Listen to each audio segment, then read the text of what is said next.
안녕하세요.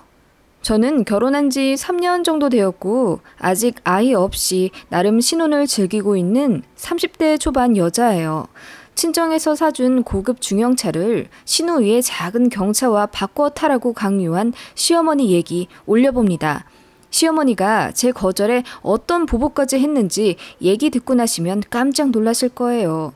제가 결혼식 올리기 한 달 전 친정에서 제네시스를 사주셨어요. 옵션까지 다 포함해서 6천만 원 정도 되는 고급 중형차였죠. 저희 친정은 부모님은 두 분 다 명예퇴직하신 뒤 여유롭게 시골에다 집 지어 텃밭 가꾸어 살고 계세요. 친정엄마가 감수성이 높으셔서 가끔 울적해 하시고 저를 자주 보고 싶어 하셨기에 꼭 무슨 일이 있는 게 아니라도 엄마 보러 결혼 전부터 시골에 자주 내려가곤 했어요. 당시 제가 끄는 차가 10년 정도 된 중고차였어요. 한 번은 부모님 집에 내려가는 길에 그 차가 고속도로 1차선에서 갑자기 떡하니 멈춰버려서 큰 사고가 날 뻔했어요. 운이 좋아 다행이지 사실 죽을 뻔한 사건이었죠. 혹시나 하는 걱정으로 머리 MRI 검사를 위해 입원하게 되었고, 그때 부모님이 다급하게 병원에 오셔서 두 분이 얼마나 우셨는지 몰라요. 다행히 결과는 가벼운 타박상에 그치게 되었지만요. 그때 엄마가 충격을 받으셨는지 아무래도 딸인 제가 좋은 차를 타게 해야겠다며 아빠와 상의하시더라고요. 그리고 결혼식 3개월 앞두고 저를 자동차 대리점에 데려가시곤 결혼하고 나면 아무래도 돈도 마음대로 못 쓸 테니 엄마 아빠가 결혼 전 마지막으로 주는 선물이라고 하시며 제네시스를 사주셨어요. 안전하게 오래오래 타라면서요. 등록세며 이것저것 세금 처리까지 아빠가 다 도와주셔서 저를 이토록 사랑하시고 아껴주시는 부모님께 감사한 마음을 가득 안고 타게 된 차였죠. 그렇기에 저한테 더 의미가 깊답니다. 아무튼 그렇게 부모님께 받은 차를 잘 타고 다녔지만 시댁에는 늘 남편 차를 타고 갔기에 그냥 저도 차가 있다고만 아셨지 차 종까지는 무엇인지 모르셨던 거죠. 어느 주말 시댁에 갈 일이 생겨서 남편과 집을 나섰습니다. 그런데 남편의 차가 시동이 걸리지 않는 거예요. 바로 보험을 불렀지만 대기가 많아 1시간 정도 걸린다고 해서 그냥 제 차를 끌고 시댁에 갔습니다. 시댁 앞마당에 차를 대니 시부모님과 마침 시댁에 있던 시누이가 나와서 차 새로 샀냐며 놀라워 하더라고요. 그래서 결혼 전에 친정 부모님이 사주신 거라고 하니 시어머니 표정이 영 좋지 않으셨습니다. 시누이는 연신 우와 이거 신상이야. 요즘 젊은 사람들이 이 차 되게 좋아해. 아 부럽다 옳게 하면서 운전석에도 앉아보고 트렁크도 열어보며 관심을 엄청 갖더라고요. 아무튼 그날 저녁 식사하면서 내내 제 차에 대한 얘기를 하더라고요. 그 차 옵션이 뭐뭐인데 엄청 편하다더라. 우리 남자친구도 저 차 타고 싶어서 같이 대리점 갔었는데 가격이 얼마더라. 계속 얘기하면서 제가 너무 부럽다며 시무룩해 하더군요. 너무 민망했죠. 제가 제 돈 벌어 산 차면 좀 덜했을지 모르겠는데 친정 부모님이 사주신 차라고 하니까 시부모님도 계신 앞이라 더 민망하더라고요. 그래서 제가 애써 다른 화제로 이야기거리를 돌리느라 애썼던 기억이 나네요. 그러고 나서 한 2주일 후 시어머니께 전화가 왔어요. 세아가 회사 잘 다니고 몸은 건강하지? 네, 어머님. 어머님도 잘 지내시죠? 저기, 혹시 세아가 차 그거 옵션 안 하면 얼마 정도인지 알 수 있니? 제 차요? 글쎄요. 한 4천만 원대 되지 않을까요? 저도 잘 모르겠어요. 왜 그러세요, 어머님? 우리 딸이 회사에서 외근을 많이 돌려서 운전 자주 하는데 지금 차가 마티즈잖냐. 고속도로 다닐 때 위험한 것 같아서. 그렇긴 하죠. 경차면 속도도 잘 안 나고요. 어머님이 바꿔주시게요? 그랬으면 좋을 텐데 나도 지금 갯돈 타려면 좀 멀기도 했고 고민이야. 하시며 운을 한참 띄우시더니 조심스럽게 말씀하시더라고요. 너는 출퇴근도 통근버스로 한다며? 네, 지금 집에선 통근버스가 편해서요. 그럼 그 차 좀 잠깐 신호이 빌려주면 안 되겠니? 어차피 그 차 살 건데 미리 타보는 것도 좋을 것 같아서. 네? 제 차를요? 응, 딱 한 달만 좀 타게 해주자. 어차피 차도 안 쓴다며. 저 통근버스 매일 타는 건 아니고 놓치면 그 차 써야 하는데요. 그리고 주말에 볼일 보러 다닐 때 제 차도 끌고요. 아, 통근버스 안 놓치면 되지. 아침에 늦게 일어나니? 내가 모닝콜 해줄까? 아, 네? 아, 아니요. 그런 뜻이 아니라요. 에이, 한 달인데 딱 한 달만 좀 빌려주라. 응? 새아가. 하시며 계속 조르시길래 그때 마침 업무도 밀리고 해서 더 통화할 시간이 없어서 대충 알겠다고 하고 끊었어요. 그런데 바로 그날 저녁 신우이가 저희 집에 오더라고요. 올케, 엄마랑 통화했다며? 나 차 가지러 왔어. 고마워, 올케. 여기 내 차키. 올케 차는 어디에 있어? 아니, 형님. 통화는 한 건 맞지만 이렇게 갑자기 바꿔 가시는 건 좀... 한 번 약속했으면 지켜줘야지. 내 차 지하 2층에 됐어. 올케 차도 그쪽에 있지? 나 간다. 연락할게. 하더니 본인의 마티즈 차키를 던지다시피 두고 나간 신우이. 그때 남편은 잠깐 외출 중이어서 저 혼자 말릴 여력도 안 되었습니다. 황당하지만 그렇게 한 달을 빌려주게 되었어요. 남편도 왜 그렇게 갑자기 빌려줬나며 신우의 성격상 되돌려 받으려면 좀 어려울 수도 있다며 혹시 문제 생기면 도와주겠다고 하더라고요. 어릴 때부터 남편 물건을 함부로 쓰는 신우이 때문에 자주 싸웠다네요. 그 얘기를 듣고 너무 찝찝했지만 똑 부러지게 거절 못한 제 잘못이라고 생각하며 다시는 그러지 말아야지 다짐하며 한 달을 보냈네요. 저는 신우이 차 한 번도 안 끌고요. 약속한 한 달이 되어 신우이에게 연락했어요. 그런데 신우이가 제 전화를 안 받대요. 카톡을 해도 일십하고 답장이 없었어요. 남편한테 말하니 같이 안절부절 못하더니 퇴근하고 시댁에 가자고 해서 바로 어머님께 갔습니다. 어머님, 형님께 차 돌려받아야 하는데 형님이 연락이 안 되세요. 카톡은 읽으시는 거 보면 큰 문제는 아닌 것 같은데 어머님이 연락 좀 해주세요. 응? 걔가 연락이 안 돼? 바빠서 그런가 보지. 좀만 더 기다려봐. 저 차 써야 해요. 한 달도 오래 빌려드린 건데 이제 받고 싶어요. 얘는 누가 차를 아예 갖는다니? 한 달 좀 빌려준 것 같고 너무한다 얘. 그 말을 들은 남편이 황당해하며 아니 사실 가족 간이라도 차는 빌려주는 건 아니지. 사고 문제도 있고 하니까 시어머니가 남편이 눈치 없다는 듯 팔로 툭 치며 눈을 흘기시더라고요.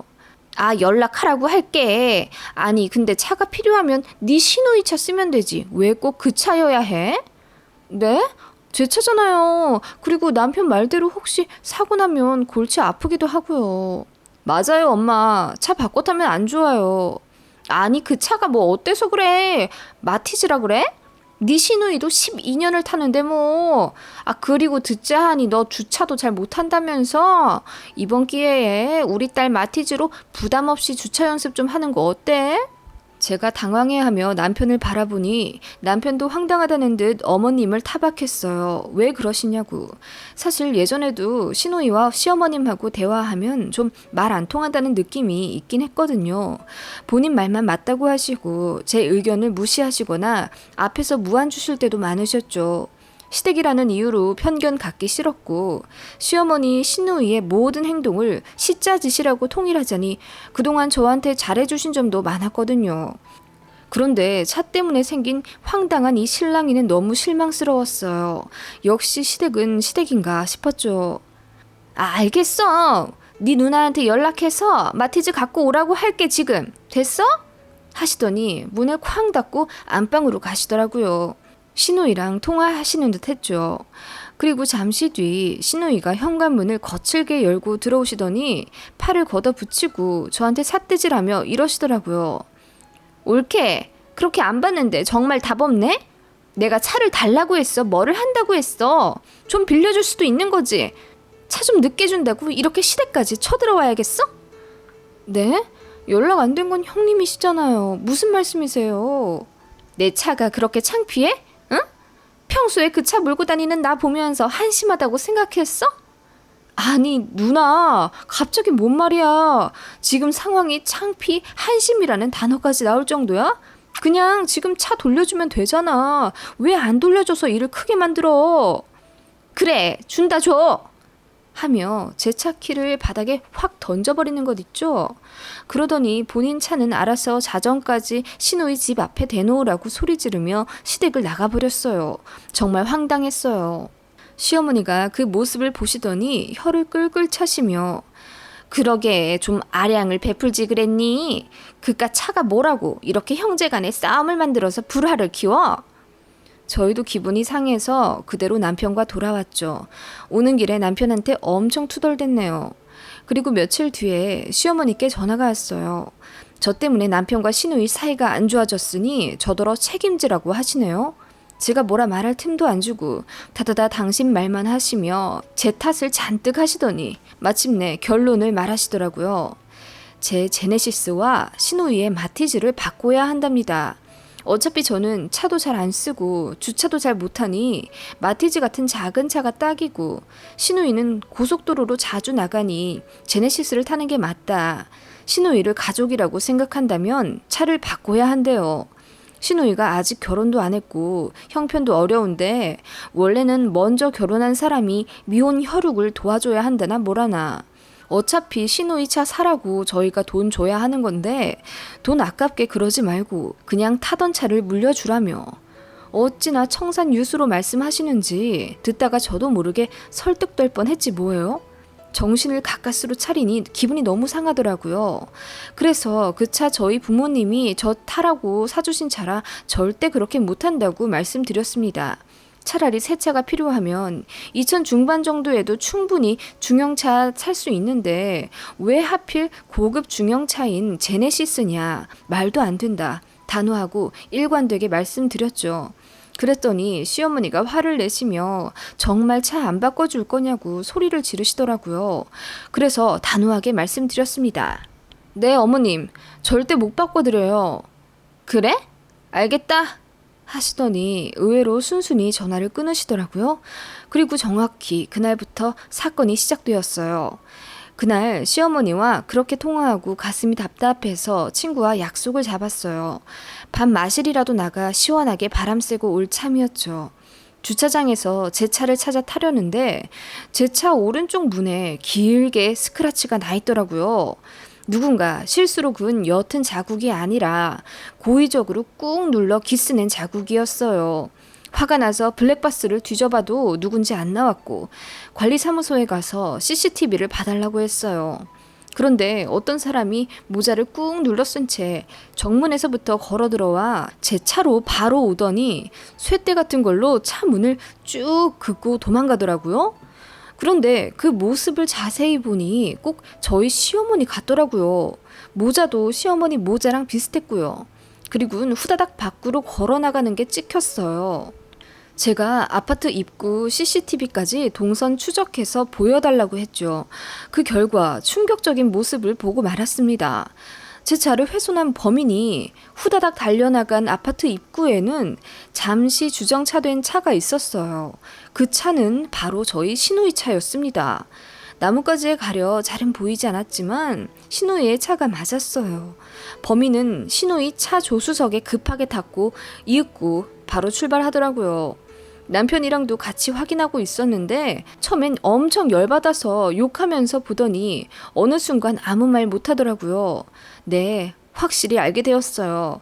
제 차를 그렇게 파손시킨 사람은 바로 저희 시누이와 시어머니였죠.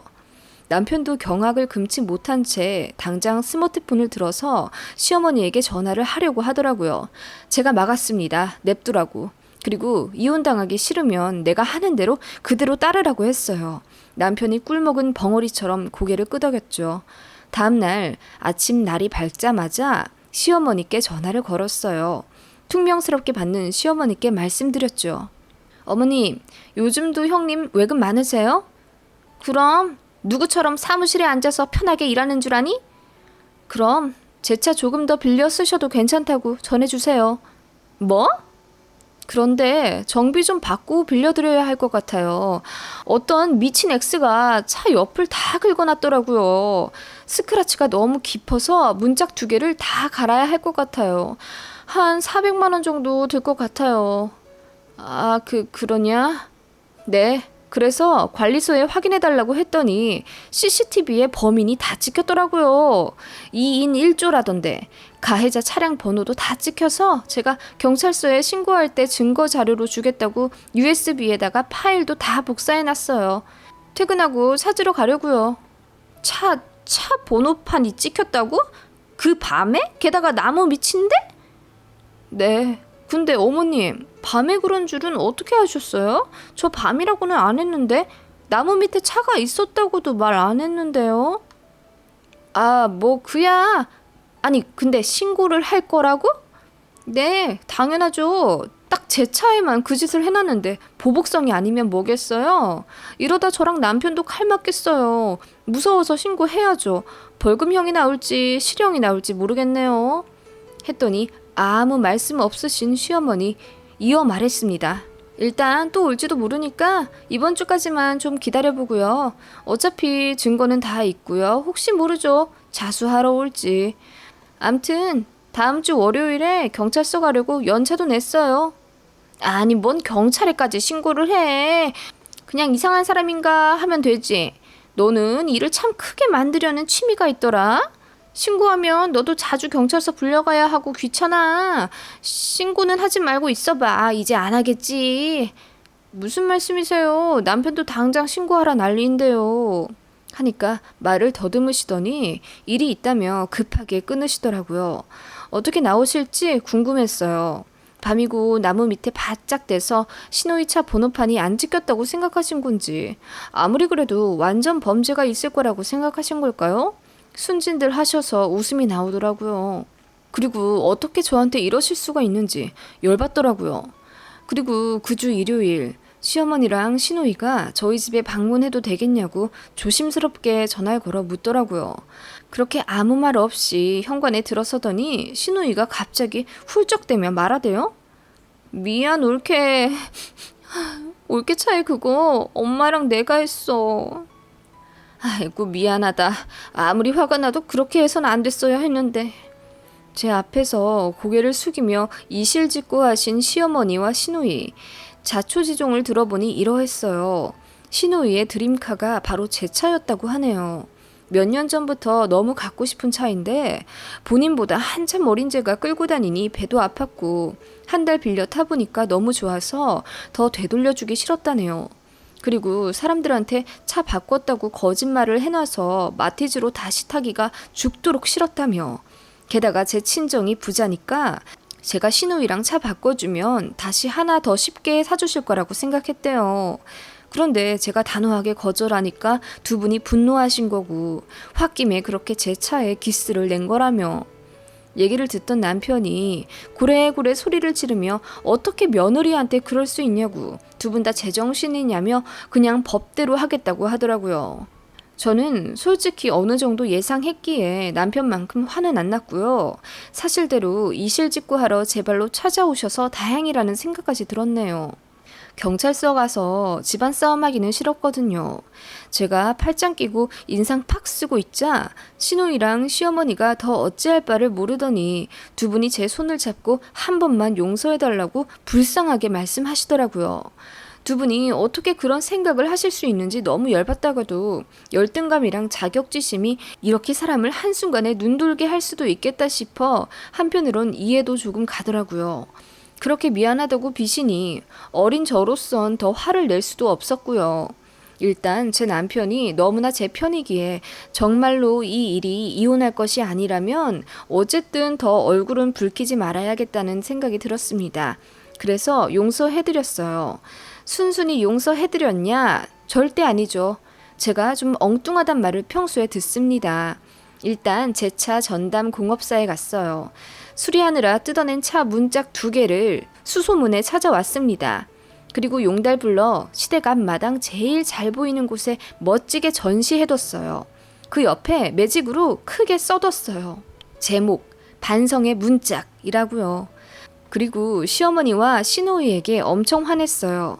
다시 저를 이런 식으로 건드리시면 남편 빈털터리 만들어서 이혼할 거라고. 그리고 제 맘이 풀릴 때까지 이거 절대 치우지 마시라고 했습니다.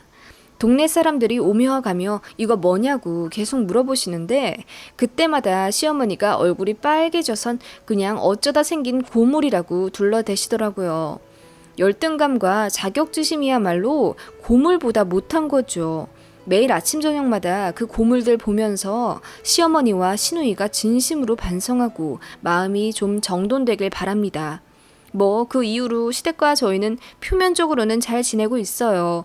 시어머니, 시누이는 이제 저에게 워낙 말조심을 하셔서 그동안 간간히 시댁 스트레스 받았던 저였는데 이제 신경 쓸 일이 없어요. 결과적으로 제 차도 그대로고 남편도 고맙고 미안하다며 전보다 더 잘하네요. 그리고 제가 경찰서까지 가진 않았어도 물처럼 넘어가진 않았기에 가족의 평화는 나름 지키고 제 할 말도 다 했네요. 세상엔 참 제 상식과 다른 사람들이 많다는 사실도 깨달았어요. 참, 이 일은 친정의 영원히 비밀로 할랍니다.